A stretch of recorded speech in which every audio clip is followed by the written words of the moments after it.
오늘 성가대가 찬양한 것처럼 하나님의 영광과 하나님의 임재가 우리의 가정과 우리의 교회와 이 나라 이 민족 가운데 가득히 임하시기를 주님의 이름으로 축원합니다. 특별히 오늘 이 시간 주의 말씀의 은혜를 사모하여 예배의 자리에 참석하신 성도님들, 성령의 충만함이 여러분들 가운데 가득히 임하시길 바라겠습니다. 오늘 여러분들과 함께 삼위일체의 주일을 맞아서 특별히 은사로 채우소서 성령 하나님, 은사로 채우소서 성령 하나님이라는 제목으로 함께 말씀의 은혜 나눌 때 크신 하나님의 은혜가 저와 여러분들 가운데 가득히 임하시기를 주님의 이름으로 축원합니다. 여러분, 하나님은 참 좋으신 하나님이세요. 좋으신 하나님께서는 혼자 일하기를 원치 않으십니다. 하나님께서는 동역하기를 좋아하십니다. 성부, 성자, 성령, 삼위일체 하나님께서는 이 땅을 창조하실 때부터, 천지 만물을 창조하실 때부터 시작해서 지금까지 계속해서 함께 동역하고 계십니다. 우리 인류를 구원한 그 구원 계획에서도 성부 하나님께서 섭리 가운데 계획하셨고 그것을 준비하셨습니다. 그리고 예수 그리스도께서 십자가를 지시고 부활하심으로 그 구원을 성취하셨습니다. 그리고 우리 안에 거하시는 보혜사 성령 하나님께서 저와 여러분들로 하여금 그 구원의 은혜를 누리며 그 구원의 완성을 최후에 마칠 수 있도록 이끌어 주고 계십니다. 삼위일체 하나님은 이렇게 계속해서 저희와 함께 일하고 계시는 거예요. 뿐만 아니라 하나님께서는 우리 인간들과도 함께 동역하기를 좋아하십니다. 여호와 하나님께서 이 땅을 축복하기를 원하셨습니다. 그래서 누구를 택하셨습니까? 아브라함을 부르신 거예요. 아브라함을 축복하여 주셔서 아브라함을 복의 근원 삼아 주셨고, 아브라함만 축복한 것이 아니라 아브라함을 통해서 이 땅에 있는 모든 백성들이 하나님의 복을 누리길 원하셨습니다.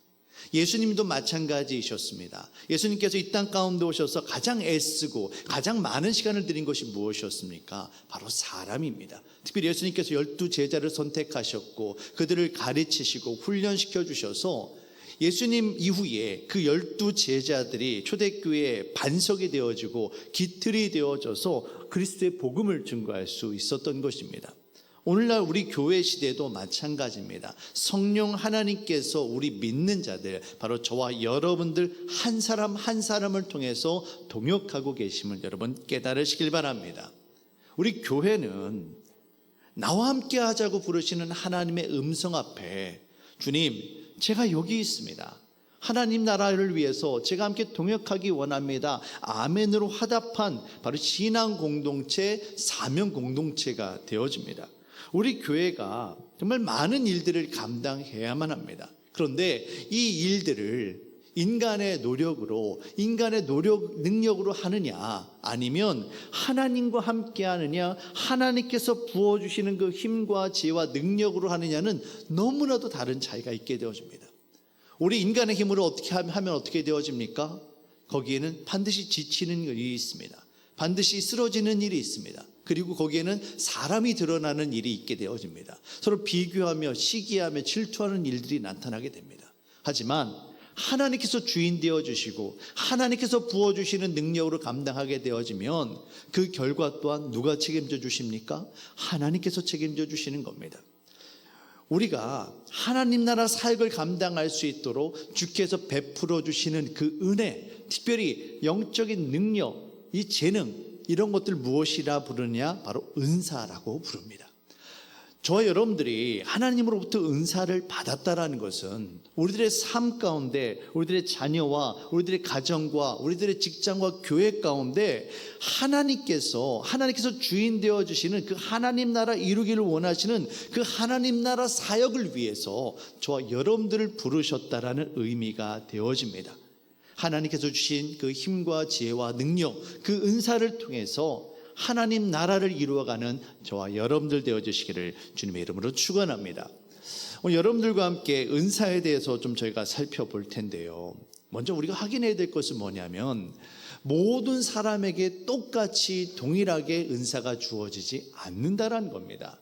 은사는 하나님께서 주시는 선물입니다.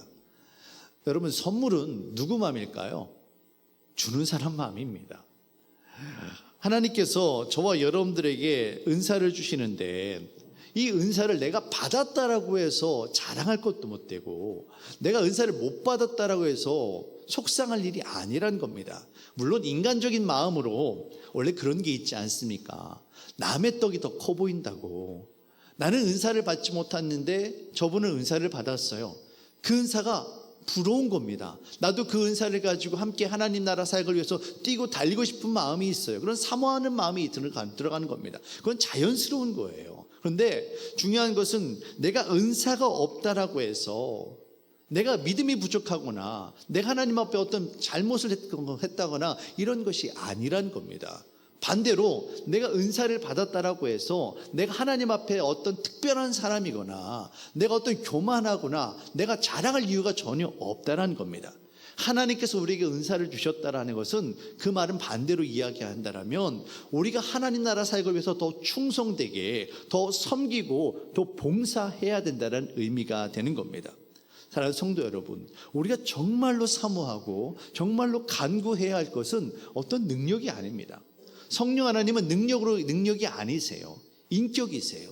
우리 가운데 성령 하나님이 충만히 임하여 주셔서 하나님의 은혜 가운데 하나님의 능력으로 우리의 가정과 우리의 교회를 섬길 수 있도록 여러분께서 더욱더 기도하시길 바랍니다. 저와 여러분들을 통해서 하나님께서는 하나님의 뜻을 이루기를 원하십니다. 여러분, 우리가 하나님께서 우리에게 베풀어 주신 많은 은사들이 있는데 어떤 것들이 은사가 있을까요? 오늘 말씀을 보시면 여러 가지 성령의 은사에 대해서 이야기를 합니다. 이것들을 전부 다 여러분께 다 말씀드리기에는 너무나 시간이 부족한 관계로 제가 몇 가지만 좀 간략하게 좀 설명을 좀 드리도록 할게요. 첫 번째는 우리가 선천적으로 가지고 태어나는 재능이라든지 성품이 은사가 될 수 있습니다. 누구나 걸을 수 있고 누구나 달릴 수 있습니다. 하지만 그렇다고 해서 모두가 다 100m를 10초에 뛸 수 있는 것은 아니지 않습니까? 특별히 타고난 재능과 능력이 있어야만 합니다. 여러분, 신앙생활도 마찬가지예요. 저와 여러분들 모두 다 전도를 할 수 있고 또 해야만 합니다. 전도는 하나님의 명령이에요. 누구든 다 해야 되는 일이에요. 하지만 모두가 다 전도를 한다라고 해서 똑같은 열매가 나타나느냐? 그건 아니더라는 겁니다. 어떤 분은 전도를 하면 기가 막히게 영혼 구원의 열매가 나타나요. 다른 사람이 이야기하면 정말 찔러도 그냥 피눈물 날 것 같지 않은 그런 사람인데 어떤 권사님이 가가지고 이야기를 하면 그분이 눈물 콧물 흘리면서 예수님을 영접하는 역사가 나타나더라는 겁니다. 무엇 때문에 그렇습니까? 그분에게는 특별히 하나님께서 전도의 은사를 베풀어 주셨다는 거예요. 두 번째로 우리의 은사가 무엇인가 하면 후천적으로 배우고 익힌 기술들이 우리에게 있어서 은사가 될 수가 있습니다. 다윗의 예를 들어보면 다윗은 찬양의 은사가 있던 사람이었습니다. 하지만 그렇다고 해서 다윗이 태어나자마자 곧바로 왕 앞에서 노래하고 하프를 연주할 수 있는 그런 실력을 갖추고 있었을까요? 아니죠. 음악적인 재능은 타고났을지 모르지만 엄마 뱃속에서 나오자마자 곧바로 하프를 연주할 수 있었던 것은 아니었습니다. 후천적으로 자라나면서 배우고 익힌 거예요. 우리 반주자분들도 우리 계시지만 피아노라든지 우리 컴퓨터 잘하시는 분들도 계시잖아요. 컴퓨터 익히고 배운 것들이 하나님의 나라 영광을 위해서 쓰일 때 그 기술들이 얼마든지 은사가 될 수 있다는 겁니다. 중요한 것은 우리가 가지고 있는 이 선천적인 능력이나 후천적으로 배우고 익힌 기술이 있다 할지라도 이 모든 것들이 다 은사가 되느냐? 그렇지는 않다는 겁니다. 여기서 아주 중요한 기준이 있습니다. 그것은 뭐냐면 이것들이 무엇을 위해 사용되어지느냐라는 거예요. 하나님께서 주신 재능과 이 기술들이 하나님의 나라를 위해서, 교회를 위해서, 사람을 살리는 일을 위해 쓰일 때 그것을 우리는 은사라고 부릅니다. 누구나 다 요리를 할 수 있죠. 우리 남녀노소 누구나 다들 요리하실 수 있을 겁니다. 그런데 이 요리를 나의 명예를 위해서, 나의 부를 위해서 정말 그 요리를 하신 분들이 있어요. 그런 분들을 향해서 우리는 요리 은사가 있다고 하지 않습니다. 그런데 반대로 우리 교회 권사님이 계십니다. 이 권사님이 음식을 하세요. 그런데 이 음식을 나의 가족들 먹이는 것에만 쓰는 것이 아니라 이 음식을 통해서 장사를 해서 내가 돈을 버는 것이 아니라 교회를 섬기는 이유를 위해 쓰는 거예요. 우리 성도님들이 이 권사님이 해주신 음식을 먹고 함께 교제를 나누고 함께 기쁨을 나누고 함께 즐거워하는 겁니다. 이 음식을 먹으면서 그리스도의 사랑을 나누는 겁니다. 그럼 우리는 이것을 뭐라고 부릅니까? 바로 은사라고 부르는 거예요. 그분에게는 요리하는 은사가 있는 거예요. 찬양의 은사를 예를 들어 보겠습니다. 여러분, 조용필 씨, 가왕이라고 부르죠. 누구나 가수하면 조용필 씨 다 인정을 합니다. 하지만 조용필 씨에게 우리는 찬양의 은사가 있다라고 아무도 이야기를 하지 않습니다. 왜 그렇습니까? 거긴 두 가지 중요한 이유가 있습니다. 첫째는 조용필 씨는 믿음의 사람이 아니에요. 예수님을 구주로 영접하고 하나님을 모시고 사는 사람이 아니라는 겁니다. 그러니 당연히 그가 가지고 있는 재능이 교회를 위해서, 하나님 나라를 위해서 사용될 리가 없겠죠. 중요한 것은 우리가 어떤 능력이 있느냐 없느냐보다 그 능력을 누가 주셨느냐, 그리고 그 능력을 무엇을 위해 사용하느냐가 더 중요하다는 겁니다. 사랑하는 성도 여러분, 하나님께서 주신 그 능력과 기술과 재능들을 하나님의 나라를 위해서, 우리 교회를 위해 교회를 세우는 일에 쓰임받는 은사로 충만한 저와 여러분들이 되어지시기를 주님의 이름으로 축원합니다.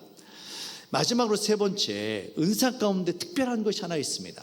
그것이 바로 성령의 은사입니다. 성령의 은사는 초자연적인 어떤 영적인 능력을 성령의 은사라고 부릅니다. 어제까지만 해도 제게는 그런 어떤 재능이나 기술이 없었어요. 그런데 뜨겁게 기도하는 것 가운데 성령의 감동을 받고요, 성령께서 내 안에 역사하십니다. 그런데 기도하는 것 가운데 나도 모르게 내 입술의 언어가 바뀌어지고 내가 알지 못하는 신비한 언어로 기도하게 되어집니다. 이걸 뭐라고 부릅니까? 바로 방언의 은사라는 거예요. 그리고 내가 어느 누군가를 위해서 간절한 마음으로 그를 위해 기도했더니 내가 특별히 하나님께서 감동을 주셔서 그를 위해 손을 얹고 기도했는데 그분에게 있어서 있었던 질병이, 그의 질병, 당뇨라든지 신경질환이라든지 암이라든지 이런 것들이 갑자기 초자연적인 능력으로 치유받는 겁니다. 이걸 뭐라고 부릅니까? 병고침의 은사 또는 신유의 은사라고 부르는 겁니다. 내가 어느 누군가를 위해 기도하는데 내 마음속에 자꾸만 어떤 그림이 그려집니다.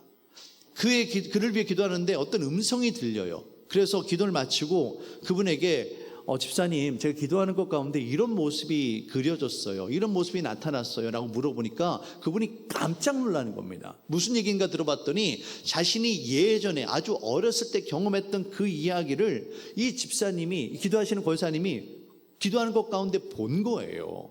이처럼 일반적인 상식적인 수준에서는 알 수 없는 지식을 알게 되어지는 것, 이걸 바로 뭐라고 부르냐면 지식의 은사라고 부르는 겁니다. 이처럼 하나님께서 알게 해주시는 걸 지식의 은사라고 부르는 거예요. 그래서 그 다음에 그를 위해서 그 지식의 은사를 가지고 그 성도님을 위해 기도하는데 하나님의 마음이 깨달아지는 거예요. 이분이 어떤 회개하길 원하고 어떤 결단하길 원하는 게 들려지는 겁니다. 그래서 이분을 위해서 하나님께서 우리 집사님을 위해서 어떤 것을 원하고 계십니다라고 말씀을 하시고 하나님의 계획하심과 앞으로 이 역사하실 것들이 이게 그려지는 거예요. 그걸 이야기할 때 뭐라고 하냐면 이걸 지혜의 은사 또는 예언의 은사라고 이야기를 하는 겁니다. 그랬더니 그 전까지는 이분의 마음이 다 딱딱하게 굳어있던 분이에요. 마음이 요동하지 않던 분인데 이분께서 기도하시고 말씀을 전해주시니까 그 마음이 부드러운 마음이 되어지고 순종하는 마음이 되어집니다. 이걸 뭐라고 부르느냐면 권면의 은사라고 부르는 거예요. 이처럼 하나님께서 갑작스럽게 해주시는 은혜의 선물이라고밖에 말할 수 없는 이런 초자연적이고 영적인 능력이 우리의 삶과 말과 행동 가운데 나타날 때 이걸 다른 은사들과 구별해서 우리는 성령의 은사라고 부르는 겁니다. 사랑하는 성도 여러분, 우리 행복한 교회 성도님들의 삶 가운데 많은 은사가 있기를 원합니다. 그러나 특별히 저는 여러분의 삶 가운데, 특별히 여러분의 기도와 여러분의 찬양과 여러분의 신앙생활 가운데 이와 같은 성령의 은사가 충만히 임하시기를 주님의 이름으로 축원합니다. 중요한 것은 하나님께서 이와 같은 은사를 주셨는데 이와 같은 은사를 왜 주셨느냐, 이것이 중요해요. 그 주신 목적을 이해하는 것이 너무나도 중요합니다. 사랑하는 성도 여러분, 분명하게 말씀드릴 수 있는 것은 은사는 우리의 것이 아닙니다. 바로 하나님께서 주신 거예요. 하나님께서 우리에게 주실 때에는 그냥 준 것이 아니라 특별한 목적을 주고 목적을 가지고 주셨다는 겁니다. 여러분들의 이해를 돕기 위해서 제가 성령의 은사에 대한 정의를 내려보았습니다. 여러분께 제가 제 자랑을 좀 하나 할게요. 제가 이렇게 평소에 잘 안 하는 사람인데 이건 제가 국제적으로 공인받은 것이기 때문에 자랑할 수 있어요. 제가 박사학위가 있는데 박사학위 논문의 제목이 여러분 뭔지 아십니까? 한국교회 부흥 성장을 위한 팀 사역과 성령의 은사에 대한 연구가 제 논문 제목이었어요. 그 말은 제가 성령의 은사에 대해서 박사라는 거예요. 그냥 말만 박사가 아니라 진짜 학위를 받은 박사라는 거예요. 이 은사에 대한 정의는 어느 누가 내린 게 아니라 바로 제가 논문에 썼던 그 은사의 정의입니다. 자, 말씀드릴게요. 이렇게 하니까 되게 교만해 보이네요. 자, 성령의 은사는 교회 머리 대신 주께서 그리스도의 몸된 교회 각 지체들에게 교회를 세우기 위한 목적으로 주신 특별한 영적 능력을 바로 성령의 은사라고 부릅니다. 세 가지가 중요해요. 첫 번째, 누가 주셨느냐? 주님께서 주셨다라는 거예요. 두 번째, 누구에게 주었느냐? 믿는 저와 여러분들, 교회 몸된 각 지체들에게 주셨다라는 겁니다. 세 번째, 이게 중요합니다. 왜 주셨느냐? 교회를 세우기 위한 목적으로 주셨다라는 거예요. 그냥 주신 것이 아니라 교회를 섬기고 교회를 세우기 위해 주셨다라는 겁니다. 이에 대해서 에베소서 4장 12절 말씀을 보시면 사도 바울이 이렇게 이야기합니다. 이는 성도를 온전하게 하여 봉사의 일을 하게 하며 그리스도의 몸을 세우게 하려 함이라. 은사를 주신 이유가 뭐냐면 성도님들을 온전하게 하기 위함이라는 거예요. 낭만과 절망과 상처 가운데 있는 사람들을 치료하고 회복시키고 그들을 살리고 그들을 온전케 하기 위해서 은사를 주셨다는 겁니다. 그리고 뿐만 아니라 그렇게 온전케 되어진 성도님들이 무엇을 합니까? 봉사의 일을 하는 겁니다. 서로가 서로를 섬기는 겁니다. 주님의 나라를, 우리의 가정을, 우리 교회를 섬기게 하는 거예요. 그래서 마지막으로 최종적으로 무엇을 이루게 되어집니까? 그리스도의 몸, 바로 교회를 온전케 세우기 위함이라는 겁니다. 사랑하는 성도 여러분, 은사의 주인은 성령 하나님이시지 결코 저와 여러분들이 아닙니다. 하나님께서 우리에게 은사를 주신 것은 우리에게 은사뿐만이 아니라 건강과 물질과 자녀들을 맡겨주신 것은 하나님의 뜻을 이루며 주님의 몸된 교회를 세우기 위해서 주셨음을 여러분 잊지 마시길 바랍니다. 오늘 본문 말씀 가운데 고린도전서 12장 11절에서 성경은 이렇게 분명하게 이야기합니다. 이 모든 일은, 우리에게 주신 이와 같은 놀라운 은사들은 무엇 때문입니까? 한 성령이 행하사 성령 하나님께서 역사하여 주셔서 누구의 뜻대로? 그의 뜻대로입니다. 저의 뜻이 아니라, 여러분의 뜻이 아니라 바로 하나님의 뜻대로 각 사람에게 나누어 주셨다라고 말씀하고 계십니다. 사랑하는 성도 여러분, 하나님께서 우리에게 주신 이 은사를 하나님 나라와 하나님의 사역을 위해서 주님께서 여러분이 맡겨주신 가정과 우리 교회를 세우는 일에 온전하게 사용되어질 수 있기를 주님의 이름으로 축원합니다. 제가 어렸을 때 저희 아버지와 함께 강아지 집을 만든 기억이 있습니다. 아주 제가 어렸을 때 아마 한 6, 7살 됐을까? 그 기억이 너무나도 강렬해서 지금도 기억을 하고 있는데, 저희 아버지가 사실 목수이세요. 그래서 그런 것들을 참 이렇게 쉽게 하시는데, 버려진 사과 개짝을 주워다가 그것을 못을 빼고 톱으로 자르고 그래서 연결을 해가지고 강아지 집을 만드는 겁니다. 목수이신 저희 아버지가 그거 만드는 거 금방 만들죠. 어렵지 않죠. 근데 저를 붙잡아 놓고 저를 가르치면서 같이 만들어 주시는 거예요. 그런데 다 이렇게 모양을 만드시더니 저에게 손에다 벤치를 주어주세요. 이 벤치를 가지고 못을 잡으라고 하시는 거죠. 그리고 아버지가 그 위에다 망치질을 하세요. 아버지께서 막 이 강아지 집을 다 만든 다음에 이렇게 말씀을 하십니다. 영춘아, 봐, 이게 너랑 내가 만든 집이야. 그 말을 듣는데 어린 제가 얼마나 기뻤는지 모릅니다. 제가 한 일은요, 그냥 망치로 못을 잡은 일밖에 없었어요. 근데 이 아버지께서는 저와 함께 만들었다라고 말씀하고 계시는 거예요.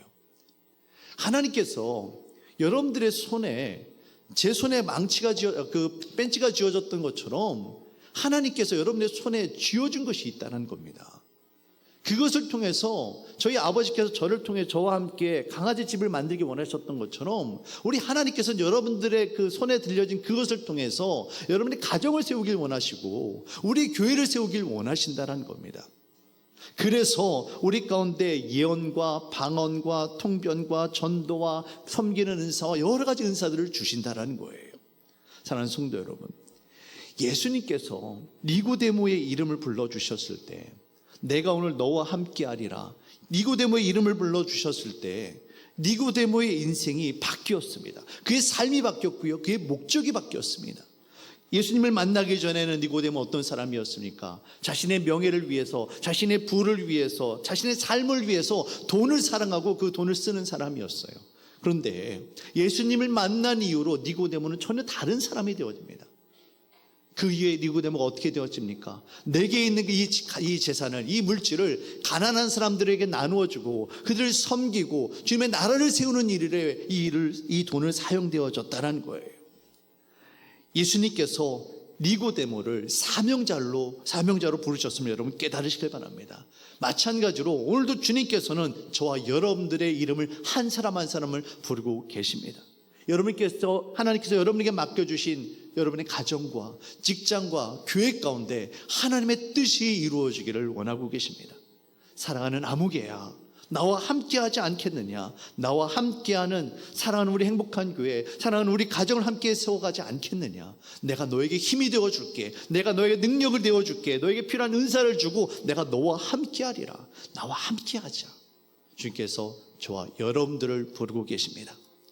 주님의 부르심 앞에 성령 하나님 임하여 주시옵소서. 제가 주를 위해 충성하겠나이다. 믿음으로 고백하는 저와 여러분들 되어 주시기를 주님의 이름으로 축원합니다.